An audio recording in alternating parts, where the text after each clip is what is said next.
Менин атым Хамзат. Өмүрүмдүн 25 жылы түрмөдө өткөн. Мурунку кылмышкермин. Бүгүнкү күндөгү Ташкенттеги жакшы кабарчы машаякчылардын жыйынында кызмат кылам. Мындан 18 жыл мурун өлүм жазасына тартылгандардын камерасында отурчумун. Квартираларды чогуу уурдап, чогуу ар түркүн иштерди кылып жүргөн досум экөөбүздүн ортобузда чоң чыр болуп, мушташып жатып мен аны өлтүрүп алгам.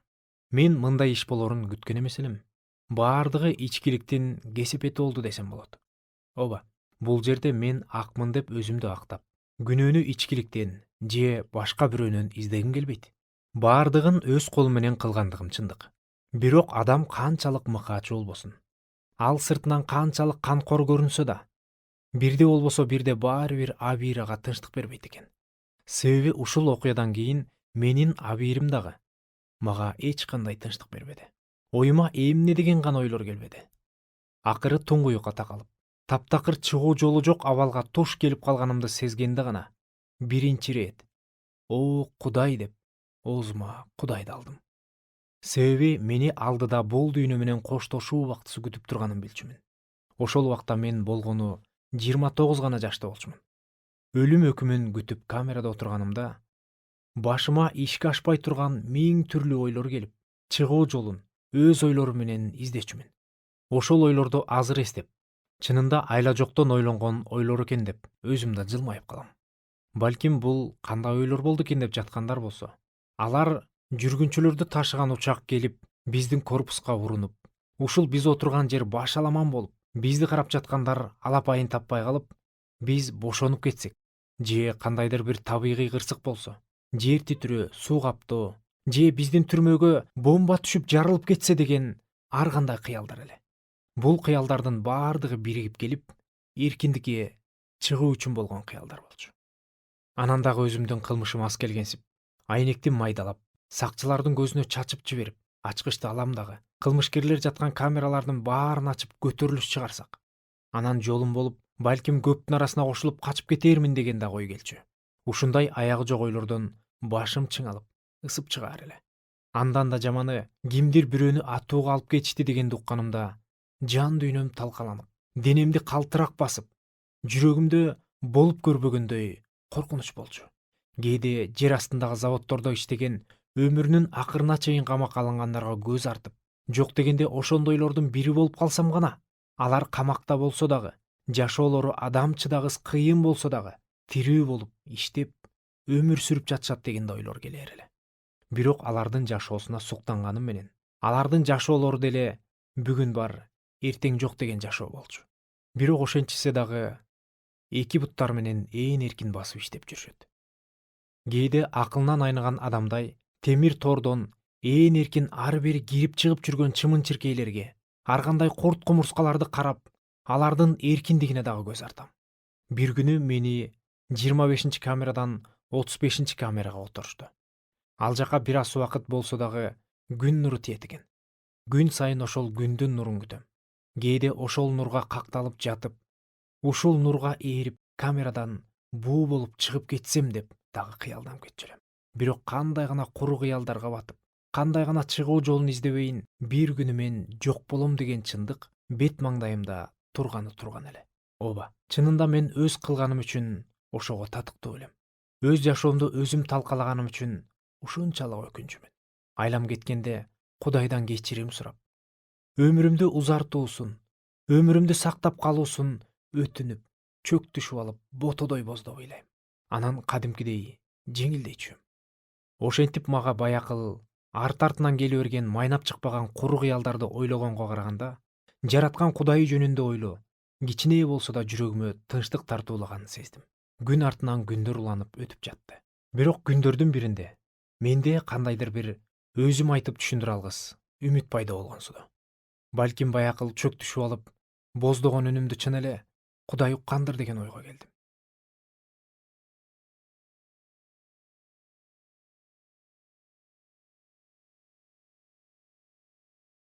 Урматтуу окурманым дейт Хамзат.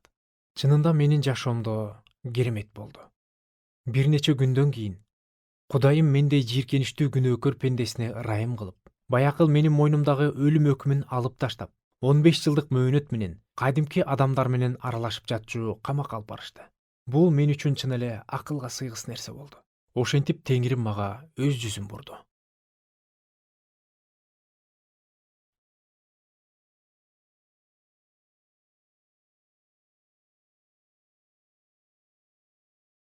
1989 жылдын жаз айлары эле. Тор артында отурганыма 9 жылдын жүзү болгон. Анан мени Өзбекстандан Чирчик шаарындагы лагерге жиберишти. Ошол жерден өзүлөрүн машаякка ишенебиз деген Инжил китебин окуган адамдарга жолуктум. Алар аз эле, ашып кетсе 3-4 гана жан болчу. Кээде кечкисин ашканага барып калганда же ошол жактан өтүп калганда адамдардын бир нерселерди көчүрүп жазып жатышканын көрүп калчумун. Себеби түнкүсүн ашкананын жарыгын өчүрчү эмес. Ошентип Кудай сөзүн айтып жатышкан ал адамдар менен жакындан таанышып, алар мага да Кудай жөнүндө, тактап айтсам куткаруучу Ыйса Машаяк аркылуу келе турган чындык жөнүндө, Кудайдын ар бир пендесине болгон куткарылуусу жөнүндөгү жакшы кабарын айтып беришти. Мен мындайды биринчи жолу угуп жатсам дагы, жүрөгүмө кадимкидей сиңип кирип жатты. Анан менде Кудайды дагы да көбүрөөк билүүгө болгон суусоо пайда болду. Көрсө баякыл ашканада мен сыяктуу болуп, Кудай сөзүнө суусап, аны өз колдоруна, өз чөнтөктөрүнө салып окугусу келген адамдар баякыл жарык өчпөгөн ашканага келип, ар ким өзүнө Инжил китебин көчүрүп жазып алышчу экен. Мен дагы ыйык Инжилден жакан жазган жакшы кабарды көчүрүп алып окуй баштадым. Окуган сайын менде кандайдыр бир канааттануу пайда болуп, жүрөгүмдөгү боштук толуп, жан дүйнөмдөгү кагыраган чөлгө жагымдуу жамгырдын тамчылары таап, жабыркаган жанымды айыктырып жаткандай сезиле баштады.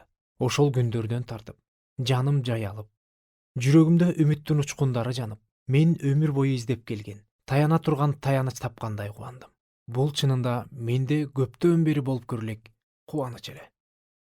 Инжилди окуп жүргөндөр чогулуп, жакшы кабарды бирге окуп, бирге талкуулай баштадык. Чынында көп нерсени түшүнө берчү эмесмин, бирок эң негизгиси мен жеткен күнөөкөр экенимди, менин күнөөлөрүмдү өз мойнуна алып, мен үчүн Кудай өзү жаза тартканын түшүндүм. Ыйса Машаякты шылдыңдашып, айкаш жыгачка кирип жаткан жерин окуганымда, ал ушунчалык сабырдуу, момун болуп, мен үчүн өлүп жатканына ичим ачышып, ыйлап да калдым. Өзүнүн ээрчип жүргөн шакирттери, анын ичинде Петрдин баш тартып, кайрадан өкүнүп ыйлаган жерин окуп, ага дагы боорум ооруду. Бирок мен үчүн китеп окуп ыйлоо деген таптакыр мүмкүн эмес эле. Бирок Кудай керемет турбайбы? Адамдын ушунчалык таш болуп каткан жүрөгүн эт жүрөккө алмаштырып, жибитип, сабырдуу кылып, чыдамдуу кылып, ырайымдуу кылып коет турбайбы? Ошентип менин жашоом ошол абактын ичинен эле акырындык менен өзгөрүлө баштады. Көп өтпөй чыныгы машаякчылар менен жолуккум келди. Алар кандай болду экен деген кызыгуу пайда болуп, бул каалоомду жетекчилердин бирине билдирдим. Ал башынан көп өтүп, көптү көргөн, жаштарга өз насаатын айта билген, улгайып калган түшүнүктүү адам эле. Андай адамдарды таанайырын айтып, бир күн аларды бул жака чакырам деп убада кылды. Арадан бир топ убакыт өтүп кетти. Мен өз сураныштарым жөнүндө унутуп да коюптурмун. Бир күнү кечинде мен суранган жетекчи машаякчылардын эчак эле келип, күтүп жатканын айтты. Ошентип атайын бизге бөлүнүп берилген залга бат эле чогулуп калдык. Барсак экөө келиптир. Бири мен курактуу, жашы 35-40 чамалап калган Мустафа аттуу жигит экен. Анын жанында чачтарын агаралап калган узун бойлуу Рахим аттуу жыйын жетекчиси бар экен. Алар бизге бир туугандар деп кайрылып, өздөрүнүн ушунчалык жөнөкөйлүүлүгү менен бизди бат эле өздөрүнө тартып алышты. Биз да алар менен эски тааныштардай сүйлөшүп кеттик. Алар бизге бейиштеги кооздукту сүрөттөп, асмандагы ал шаарда сөз менен жеткире алгыс бейкуттук болоорун айтып жатышты. Насаат сөздөн кийин тобо кылууга чакырышты. Бир тобубуз алдыга чыгып, жүрөгүбүзгө Ыйса Машаякты чакырып, күнөөлөрүбүздүн кечирүүсүн сурандык. Анан Мустафа бир туугандын күбөлүгүн уктук. Мурун ал рецидивист, башкача айтканда бир эле эмес, бир нече жолу кылмыш кылган адам экен. Чогулуш аяктаганына карабай, жүрөктөгү кубанычтан баарыбыздын тең тарагыбыз келбей, сөз артынан сөз болуп, арада Кудайды даңктаган ырлардан гитара менен акырын кыңылдап ырдап жаттык. Алар мындан кийин да бизге бат-баттан келип турушаарын айтып кетишти. Биз болсо ишенимде алие наристелерде элек. Ал эми абактагы чогулгандар менен ичара достугубуз күндөн күнгө бекемделип жатты. Ошентип арадан күндөр, апталар уланып айлар өтүп жатты. Бир күнү баякыл бир туугандар келишип, кана эми боордоштор, жемишиңерди көрсөткүлөчү. Ким тамеки чекпей калды? Кана колуңарды көтөргүлөчү деп тамаша чынарлаш сурап калышты. Ошол жердегилерден аз эле адамдын колу көтөрүлдү. Анан алар биздин динебиз, Кудайдын ибадатканасы экенин, тамеки, насвай чеккенибиз, сөгүнгөнүбүз, арак ичип, баңгизат колдонгонубуз менен Кудайдын кылба деген сөзүнө, Кудайдын тыюу салган нерсесине биз каршы чыгып жатканыбызды түшүндүрүп айтып беришти. Чынында көптөрүбүз үчүн бул абдан таасирлүү насаат болду. Кудайдын эркине каршы эле чыкпастан, аны капа кылып жатканыбызды дагы түшүндүк. Муну колдонгон адамдар ишенгенине карабастан, тозокко кетээрин да билип алдык. Мага ушул насааттан кийин күнөөлөрдөн тезирээк арылгым келди. Мени ушул жаман адаттардан бошотуусун суранып, Теңирге сыйынып дагы жаттым. Кудай мага да, жолдошторума да жардам берип, күн өткөн сайын биздин ойлорубуз, ниеттерибиз алмашып, таптакыр башкача адам болгонсуп өзгөрүп жаттык. Ушул биз окуп жаткан ыйык Инжилде жазылгандай, жүрөк эмнеге толсо, ооздон ошол чыгат деген сөздү мурун окуган болсом, убакыттын өтүшү менен аны өзүмдүн жашоомдон дагы көрө баштадым. Себеби биз камакта жаткан башкаларга да Кудайдын бар экенин, ал чындыгында ар бир пендесин сүйгөн Кудай экенин, ага ар бир адам кайрылып, аны менен сүйлөшө алат экенин айтып бере баштадык. Ошентип түрмөдө кичинекей чакан жыйын пайда болду. Ал арада Теңирдин көптөгөн кереметтерин көрдүк. Күн сайын чогулуп, забурлардан ырдап, Кудай сөзүн окуп, аны талкуулап, сыйынып, бири-бирибизден кечирим сурап, кээ бирибиз кечирбей, айтоор алгачкы машаякчылык жашообуз өз нугуна түшүп, Кудай өз руху менен иштеп жатты. Күндөр өтүп, айга алмашып, айлар өтүп, жылдарга алмашып, убакыт бирде бат өтсө, бирде жай өтүп жатып, менин камактагы мөөнөтүм дагы соңуна келип жетти. Ал 1995 жылдын кыш айлары эле. Бирок мен чыгаарымды укканда ары кубанып дагы, ары кайгырып дагы жаттым. Кубанганым менин эркиндикке чыгаарым болгону талашсыз деңизчи. Ал эми мени кайгыртканы десем, кимдир бирөөлөр үчүн түшүнүксүз болуп жаткандыр. Бул эмнеси? Камактан чыгып жаткан киши дагы кайгырчу эле. Мунун акыл эси ордунда эмес го деши мүмкүн. Ооба, бирок менин кайгырганымдын себеби бар болчу. Анткени бул жактагы кезимде жанымдай көргөн апамдан дагы, анан көп өтпөй атамдан дагы айрылып калгам. Аларга уул катары өз милдетимди эч кандай аткара албадым. Жада калса акыркы сапарларына барып дагы беттеринен өөп, өз колум менен топо салып узата албадым. Менин болсо 2 агам, 1 карындашым бар эле. Алардын баардыгы бир унаада кетип баратып, кырсыктын айынан бир күндө баардыгы мерт болушкан. Эми мени кучак жайып тосуп алар эч кимим жок. Жада калса барар үй жайым дагы жок эле. Мына, мени ойлондуруп, мени кайгыга салганы ушул болду. Ошентип анан өзүмө тиешелүү кагаздарымды жыйнап, баякыл менин өмүрүмдү, жаштыгымды, күч-кубатымды алып өткөн абактын сыртына чыктым. Чынында кайда барарымды билбейм. Себеби мени эч ким чакырган эмес да, күткөн да эмес болчу. Бирок жүрөгүмдүн тээ түпкүрүндө тынчтык болуп турду. Эми баардыгы жакшы болот. Кайгырба.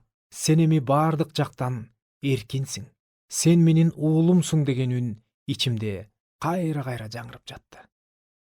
Ооба, мен чынында эркинмин. Ошентип шаарда жайгашкан Ыйса Машаяктын жолдоочулары чогулган машаякчылардын сыйынуу үйүн көздөй жөнөдүм. Ал эми ал жака барсам дегенде 2 көзүм төрт эле. Өсүм туулуп өскөн Ташкентте боло элегиме эсептесем, туура 15 жыл болуптур. Чынында 15 жылда баардыгы башкача болуп өзгөрүптүр. Шаарда кабат-кабат үйлөр, көчө болсо элге толуптур. Адамдардын кийген кийимдери дагы башкача. Жада калса машинелери дагы. Айтоор менден башкасынын баардыгы өзгөргөндөй. Өзүмдү башка чет өлкөдө жүргөн адамдардай сезип, баардыгынан артта калгандай туюлду. Анан жүрөгүмдүн түпкүрүндө бир үн. Хамзат, сен дагы башкачасың. Сен дагы өзгөргөнсүң. Сен баякыл күнөөнүн кулу Хамзат эмессиң. Сен тирүү Кудайды тааныган, тирүү Кудайдын уулусуң деп айтып жатты.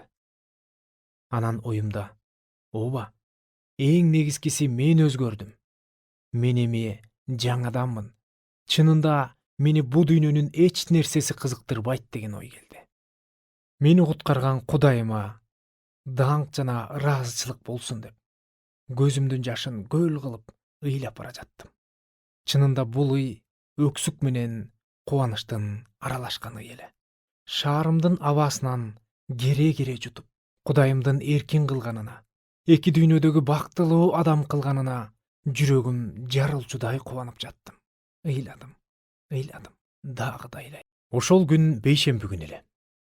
Сыйын үйгө келсем, кызматчылардын чогулушу болуп жаттыр. Тез эле залга кирип бардым.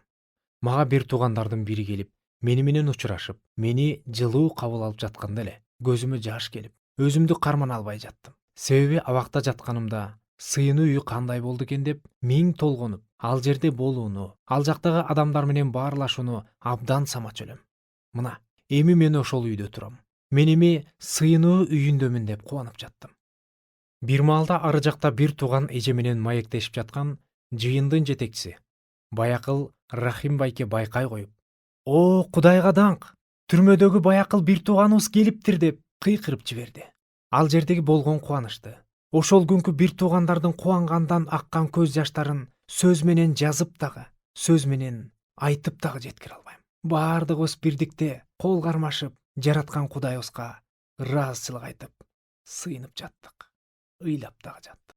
Ошентип мен убактылуу сыйынуу үйүндө жашап турмай болдум. Ал жерден мен таңкы 5те туруп, Кудай сөзүн окуп, Теңир менен сүйлөшүүдөн, сыйынуудан өткөн бакытты, рахатты буга чейин бир да жолу сезип көргөн эмес элем. Кудайдан менин жеке жашоом, келечегим үчүн бата сурап сыйына баштадым. Жарым жылдан кийин Кудай мага жер үстүндөгү эң сонун жаратылган аял затынын ичинен бирин белек кылып берди.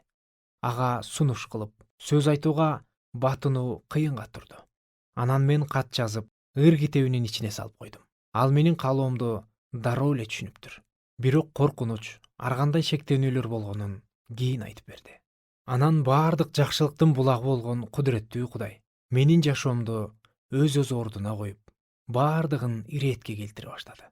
Арадан көп өтпөй жубайлуу болдум. Ошентип чогуу өмүр сүрүп келатканыбызга саналуу жылдар болсо дагы, бири-бирибизди мурунтан бери эле таанып билген адамдардайбыз. Азыр баардыгынан бактылуубуз.